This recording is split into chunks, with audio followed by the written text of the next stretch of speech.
सभा को संबोधित कर रहे थे और जो लोगों के मन में एक धर्म को लेकर डर था, एक ईश्वर को लेकर जो डर था, उस डर को निकालने के लिए पेरियार जी ने एक बहुत बड़ी सभा बुलाई, ईश्वरों की मूर्तियां लगाई और कई किलोमीटर तक उन्होंने वो रथ यात्रा निकाली और पूरे रास्ते पेरियार जी ने चप्पल लेकर उन मूर्तियों पर चप्पल से स्वागत किया कि देखिए अगर इन ईश्वरों में शक्ति होती तो पूरे दिन जूतों से चप्पलों से मैंने इनकी पिटाई की, मेरे हाथ तो टूट गए होते, मेरे हाथ तो थक गए होते। आपको कबीर जी ने साफ साफ कहा कि पाथर पूजे हरि मिले, पाथर पूजे हरि मिले तो मैं पूजू पहाड़, तासे तो चाखी भली जो पीस खाए संसार।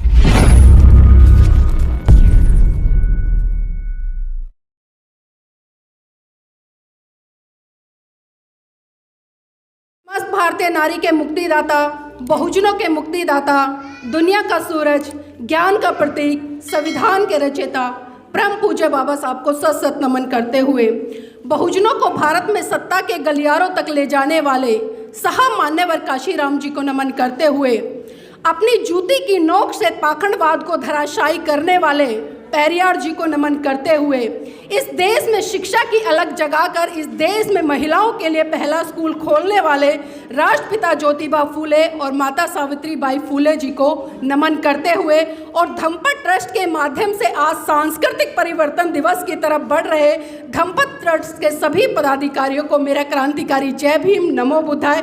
और सबसे महत्वपूर्ण आज के कार्यक्रम की कड़ी आप सभी मेरे धम्म साथी, धम्म बहने, आप सभी को मेरा क्रांतिकारी जय भीम, नमो बुद्धाय। मैं एक बार चाहूँगी क्योंकि लगातार वकील साहब मना कर रहे हैं, हमारी संस्कृति नहीं है ताली बजाने की, लेकिन फिर भी मैं एक बार चाहूँगी कि आप अपने लिए जोरदार तालियां बजा लीजिए, क्योंकि देखिए वक्ताओं के लिए तो तालियां लगातार बजती रहती हैं, अगर आप नहीं होंगे तो हमारे यहाँ बोलने का कोई फायदा नहीं है। तो सबसे महत्वपूर्ण कड़ी इस कार्यक्रम की आप लोग हैं, तो इसलिए मैं आप सबका तहे दिल से बहुत बहुत धन्यवाद करती हूँ, साधुवाद करती हूँ कि आप इतना कीमती समय निकालकर इस कार्यक्रम की शोभा बढ़ाने के लिए आए। अब मैं बात करूँगी आज के विषय को लेकर। साथियों, जो कौम अपना इतिहास नहीं जानती, जो कौम अपना इतिहास नहीं जानती, वो कौम अपना इतिहास नहीं लिख सकती। परम पूज्य बाबा साहब ने संविधान के तहत हमें तमाम हक अधिकार दिए, लेकिन विडंबना है कि 1949 से लेकर और आज 2024 तक हम तमाम संवैधानिक अधिकारों के लिए आज भी कहीं ना कहीं जूझ रहे हैं।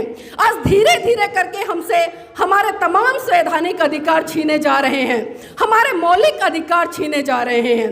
इसके पीछे कारण क्या है, इस विषय पर भी हमें चर्चा करनी पड़ेगी, क्योंकि विषय दिया गया है सांस्कृतिक परिवर्तन दिवस। और मेरा मानना है कि इस देश में शुरू से दो संस्कृति की लड़ाई रही है। परम पूज्य बाबा साहब भी अक्सर कहते चले गए कि भारत देश में दो संस्कृतियों की लड़ाई है। अब हमें समझना पड़ेगा कि आखिर वो दो संस्कृति कौन सी हैं और कौन सी संस्कृतियों के बीच में आज लड़ाई हो रही है। तो थोड़ा सा मैं आपको इतिहास के पन्नों पर लेकर चलना चाहूँगी। साथियों, आप सभी जानते हैं कि जिस तरह से इस देश में मनुवादी व्यवस्था के लोगों ने, जिन्हें कि हम ब्राह्मण कहते हैं, ब्राह्मण तो खैर मैं नहीं कहूँगी, ब्राह्मण अच्छे भी होते हैं, लेकिन जो ब्राह्मणवादी व्यवस्था के लोग होते हैं जिन्होंने इस देश में मनुस्मृति को लिखने का काम किया, मैं कुछ चंद पंक्तियां जरूर कहना चाहूँगी कि मनुस्मृति लिखी ब्राह्मणवादी लोगों ने, संविधान को जलाया ब्राह्मणवादी लोगों ने, हमके आरक्षण में बांट दिया ब्राह्मणवादी लोगों ने, हमें जातियों में बांट दिया ब्राह्मणवादी लोगों ने, हमारे देश की बहन बेटियों को जूती के बराबर समझा ब्राह्मणवादी लोगों ने, हमसे शिक्षा छीनने का काम किया ब्राह्मणवादी लोगों ने, ऊंच नीच की एक खाई बनाई ब्राह्मणवादी लोगों ने।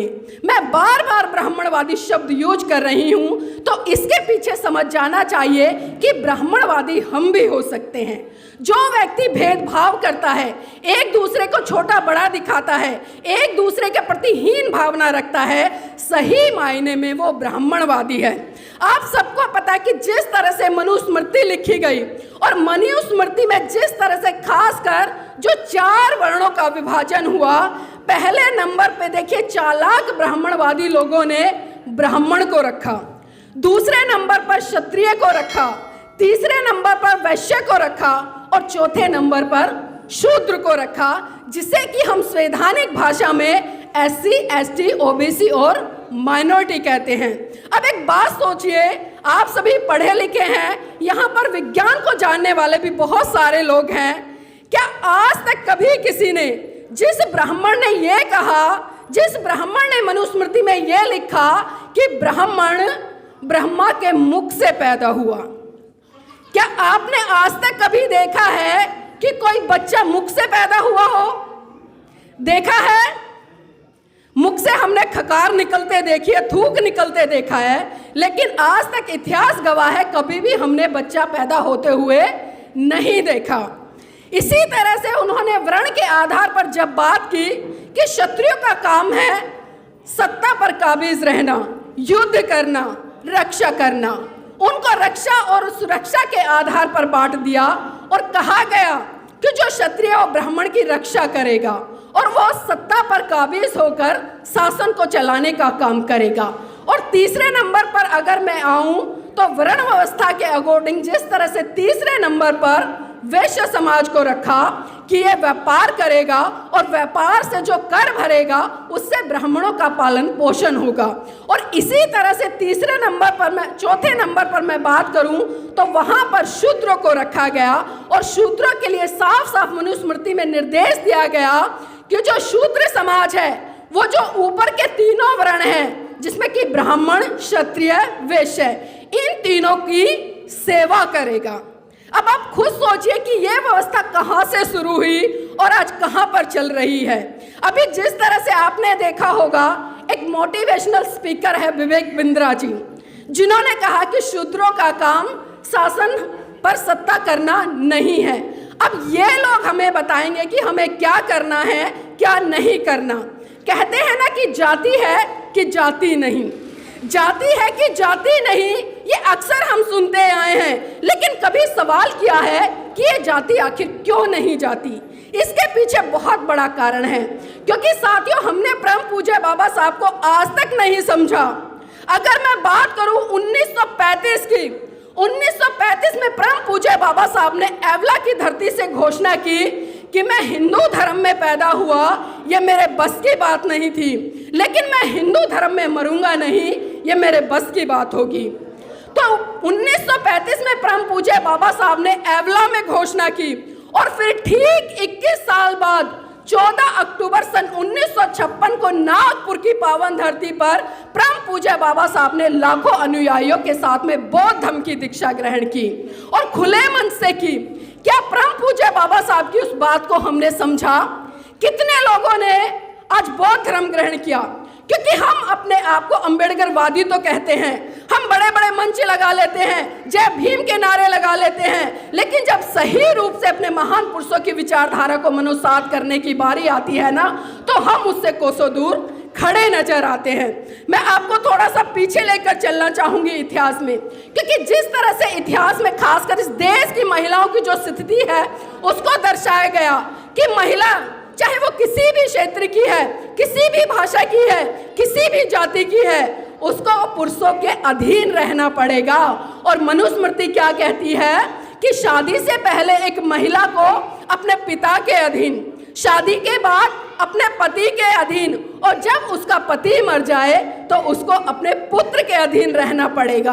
देखिए, हर तरह से महिलाओं को कहीं ना कहीं पुरुषों के अधीन रहने के लिए विवश किया गया, उसको कहीं भी आज़ादी नहीं दी। लेकिन परम पूज्य बाबा साहब ने 1949 में भारत का संविधान लिखकर इस देश की तमाम महिलाओं को वो हक अधिकार दे दिए, जिन हक अधिकारों के कारण आज देश की महिलाएं एक चपरासी से लेकर राष्ट्रपति तक बन रही हैं।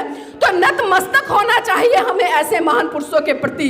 लेकिन विडंबना है कि हम 14 अप्रैल आता है तो उनकी जयंती मना लेते हैं, 6 दिसंबर आता है तो उनका परिनिर्वाण दिवस मना लेते हैं। अभी जिस तरह से आज आपको पता होगा, आज पेरियार ईवी रामास्वामी जी का परिनिर्वाण हुआ था। कितना महान काम किया था, क्योंकि बात मैं इसलिए उनकी कर रही हूं क्योंकि उन्होंने संस्कृति को परिवर्तन करने के लिए बहुत बड़े स्तर पर काम किया। और एक घटना का जिक्र मैं जरूर यहां पर करना चाहूंगी। साथियों, मैं आपको बता दूं, जब पेरियार जी एक जनसभा को संबोधित कर रहे थे और जो लोगों के मन में एक धर्म को लेकर डर था, एक ईश्वर को लेकर जो डर था, उस डर को निकालने के लिए पेरियार जी ने एक बहुत बड़ी सभा बुलाई और उस सभा में बहुत बड़ी बड़ी भगवानों की मूर्तियां लगाई, आप समझ सकते हैं, ईश्वरों की मूर्तियां लगाई और कई किलोमीटर तक उन्होंने वो रथ यात्रा निकाली और पूरे रास्ते पेरियार जी ने चप्पल लेकर उन मूर्तियों पर चप्पल से स्वागत किया।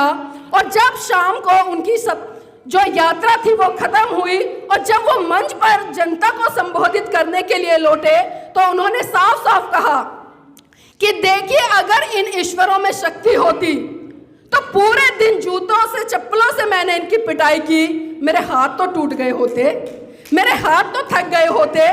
लेकिन विडंबना है कि हम इतनी मोटी मोटी बातों को भी नहीं समझ पाते।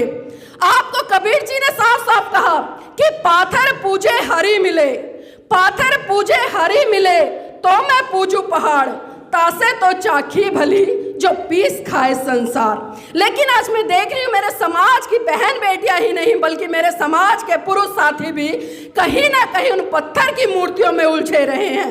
आप कभी सोचते नहीं हैं, सोचते हैं तो बस थोड़ी देर के लिए जो विचार आते हैं उनको छोड़ देते हैं। जिस मूर्ति को एक मूर्तिकार छन्नी से तोड़ तोड़ के उसको घड़ता है, उसको आकृति देता है और फिर वही मूर्ति मंदिर में स्थापित कर दी जाती है। अब एक बात खुद देखिए कि वो मूर्ति बनाने वाला बड़ा हुआ या फिर वो मूर्ति, बताइए मुझे कौन बड़ा हुआ। लेकिन आज 10% लोगों ने हमारे ऊपर अपनी विचारधारा को ऐसे थोप दिया है कि आज हम चाहकर भी उससे बाहर निकल नहीं पा रहे हैं। बात संस्कृति की हो रही है और संस्कृति की बात हो रही है तो मैं बार बार थोड़ा सा पीछे लेकर चल रही हूँ आपको। मैं आपको बता दूं, जिस तरह से मनुस्मृति प्रचलन में आई और कब प्रचलन में आई, जब भारत देश में ब्रिटिश शासनकाल जोरों पर था और जो ब्राह्मणवादी व्यवस्था के लोग थे, क्योंकि संविधान तो था नहीं उस समय, और वो मनुस्मृति के तहत ही लोगों को दंडित करने का काम कर रहे थे। और जब विलियम जोन्स ने जो मनुस्मृति जो कि संस्कृत में लिखी थी उसको इंग्लिश में ट्रांसलेट किया तो देश में एक तहलका सा मच गया, एक खलबली सी मच गई। और यहाँ पर जो राजीव रंजन जी है वो बताते हैं कि पहली बार भारत देश में मनुस्मृति का विरोध किसी ने खुलकर किया तो वो थे राष्ट्रपिता ज्योतिबा फूले जी। उन्होंने मनुवादियों की ईंट से ईंट बजाने का काम किया और उन्होंने ब्राह्मणों के खिलाफ और बणियाओं के खिलाफ आंदोलन छेड़ दिया, क्योंकि ब्राह्मण लोग आपके लिए संस्कार सुनिश्चित करते थे और जो दुकान सजाने का काम करते थे वो व्यापारी लोग जो बणिया है वो करते थे। तो बड़े जोर पर इसका विरोध हुआ और धीरे धीरे आते आते जब परम पूज्य बाबा साहब ने इन सभी धर्म ग्रंथों को पढ़ा तो साथियों 25 दिसंबर सन 1927 का वो दिन था जब परम पूज्य बाबा साहब ने महाराष्ट्र के रायपुर में मनुस्मृति को आग के हवाले कर दिया। मैं ये नहीं कहती कि हमें हर बार आग लगाना चाहिए, क्योंकि हमारी संस्कृति बार बार जलाने की नहीं है। जिस तरह से आप सभी देखते हैं कि हर साल दशहरा आता है तो तथाकथित लोग हर बार दशहरे पर रावण का दहन करते हैं। अब जो व्यक्ति एक बार मर गया, हम मान लेते हैं वैसे काल्पनिक चीजें हैं, लेकिन जो व्यक्ति एक बार मर गया क्या उसको बार बार जलाएंगे? ये बौद्धों की संस्कृति नहीं है।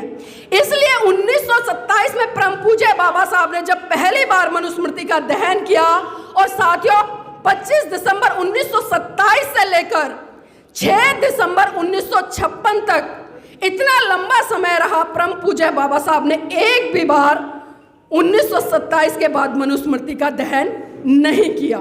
तो हमें समझ जाना चाहिए, क्योंकि वो सांकेतिक एक चिन्ह था, वो इस समाज को जगाने के लिए एक क्रांति थी कि मेरे समाज के लोग समझे और वो अपनी संस्कृति की तरफ लौटने का काम करें। और कौन सी संस्कृति?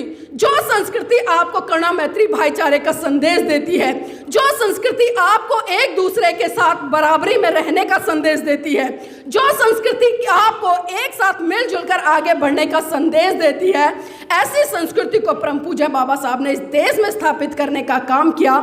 लेकिन विडंबना है कि हम बाबा साहब की जय जयकार तक सीमित रह गए हैं। मैं बहुत सारे लोगों से अक्सर सवाल करती हूँ कि कितने लोगों के घरों में बाबा साहब की मूर्तियां लगी हैं। एक बार आप भी हाथ खड़ा कर लीजिए। बहुत खूब। अभी जिस तरह से एक सवाल आया था कि हम बाबा साहब को तो मानते हैं लेकिन बाबा साहब की नहीं मानते। आज भी मैं गारंटी से कह रही हूं, यहां पर बैठे हुए बहुत सारे लोग उसी परंपरा को, उसी संस्कृति को फॉलो करते होंगे जो संस्कृति आज भी कहीं ना कहीं हमें गुलाम बनाकर रख रही है। तो मेरे भाइयों, मेरी बहनों, हमें उस संस्कृति से बाहर निकलना है। अगर सही रूप में हमें अपने महान पुरुषों का सम्मान करना है, उनके प्रति आदर भाव रखना है, तो हमें फिर से उस दिशा में चलना पड़ेगा, फिर से उस मार्ग पे चलना पड़ेगा जिस मार्ग से, जिस गली से ये आवाज आए कि ले अंत मन दीप भव, ले अंत मन दीप भव, मूल मंत्र बने स्वयं के स्वामी, गूंज उठे हर बस्ती से बुद्धं शरणं गच्छामि, धम्मं शरणं गच्छामि, संघं शरणं गच्छामि। लेकिन ये कब होगा? ये कब होगा? जब हम अपने मन को साध लेंगे। तमाम वक्ताओं ने धम्मपद की पहली गाथा पर बड़ा जोर दिया कि मनोपुपगमा धम्मा मनोसेठा मनोमया, मनसा च पद उठे न भास्ति वा करोति वा, ततो नंग दुख मन वैति चक्कं व वहतो पदंग। अर्थात मन सभी प्रवृत्तियों का अगवा है। जैसे विचार हमारे मन में आएंगे वैसे ही विचार हमारे व्यवहार में आएंगे, और वही विचार अगर अच्छे हैं तो हमारा अच्छा आचरण होगा और बुरे हैं तो बुरा आचरण होगा। तो इसलिए हर समस्या का समाधान हमारे मन पर है, हमारे चित्त पर है। हम चाहे तो रंग बन जाए, हम चाहे तो क्या बन जाए। इसलिए मैंने छोड़ा, देखती हूँ कितना ध्यान है। चाहे तो हम राजा बन जाए। तो ये हमें सोचना पड़ेगा कि आखिर हम किस दिशा में काम कर रहे हैं। और अभी बड़ी बहन अर्चना गौतम जी ने जिस तरह से, क्योंकि संस्कृति की बात की, संस्कृति में बहुत सारी चीजें आती हैं और मनुस्मृति में साफ साफ लिखा है कि अगर किसी समाज को गुलाम बनाना है तो सबसे पहले उस समाज की महिलाओं को धार्मिक कर्मकांडों में झोंक दो, आपका पूरा काम हो जाएगा, कुछ करने की जरूरत नहीं है। और आज वही चीजें हम देख रहे हैं कि इस देश में जिस तरह से धार्मिक कांड चरम पर है, आए दिन महिलाओं के लिए कोई ना कोई तीज त्योहार व्रत गढ़ दिए जाते हैं, बहुत सारी परंपराएं गढ़ दी जाती हैं, लेकिन कभी महिलाएं सोचने का काम ही नहीं करती हैं कि आखिर इन परंपराओं से हमारा क्या फायदा होगा।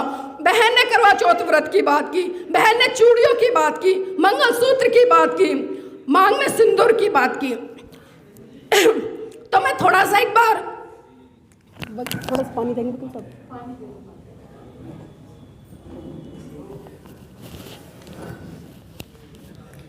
गला बहुत खींच रहा है।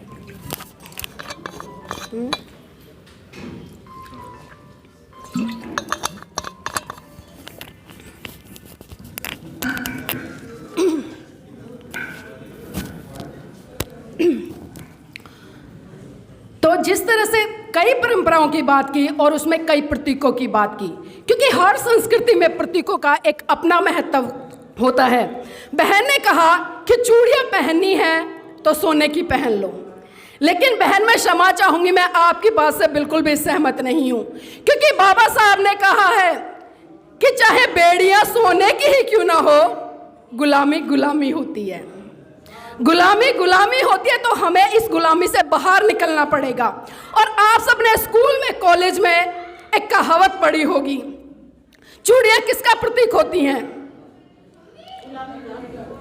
किसका प्रतीक होती है चूड़ियां? कायरता का। कायरता मतलब कमजोरी, डरपोक। तो क्या मेरे समाज की बहनें डरपोक हैं? जिन्होंने चूड़ियां पहन रखी, मैं उनसे बात कर रही हूं, क्या वो डरपोक हैं? क्या वो कायर हैं? अभी थोड़ी सी डरपोक हैं। देखिए, हमें परंपराओं का त्याग करना पड़ेगा। और कौन सी परंपराएं जो महिलाओं को लगातार मानसिक रूप से, शारीरिक रूप से भी गुलाम बनाने का काम करती हूँ। समय बहुत हो गया, बहुत सारे लोगों को भूख लगी है। मैं आगे अपने वक्तव्य को नहीं रखना चाहूँगी, क्योंकि मैं देख रही हूँ चेहरे सबके भूख से थोड़े परेशान हैं। तो बस मैं उन लोगों के लिए कुछ पंक्तियां जरूर कहना चाहूँगी जो आज भी कहीं ना कहीं मनुस्मृति के समर्थन में है और जो आज भी ये सोचते हैं कि महिलाएं पुरुषों की जूती की नोक के बराबर हैं। तो वो लोग कान खोल कर सुन लें। ना अबला हूँ ना बेचारी हूँ, ना अबला हूँ ना बेचारी हूँ, मैं आज के युग की नारी हूँ। कम करके मुझको मत आगो, मैं सो पुरुषों पे अकेली भारी हूँ। मैं आज के युग की नारी हूँ, मैं आज के युग की नारी हूँ।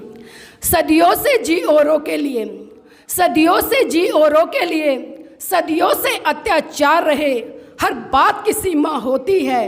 घुट घुट कर अब कौन जिए, घुट घुट कर अब कौन जिए। मैं बाहर काम पर जाती हूँ, मैं बाहर काम पर जाती हूँ, परिवार का हाथ बटाती हूँ, हर मिशन में हिस्सा लेती हूँ। मैं इस समाज की आन बान नारी और शेरनी तीखी तलवारी हूँ। कम करके मुझको मत आको, मैं आज के युग की नारी हूँ। और इन्हीं शब्दों के साथ मैं आपसे विदा लूँगी। जय भीम, नमो बुद्धाय।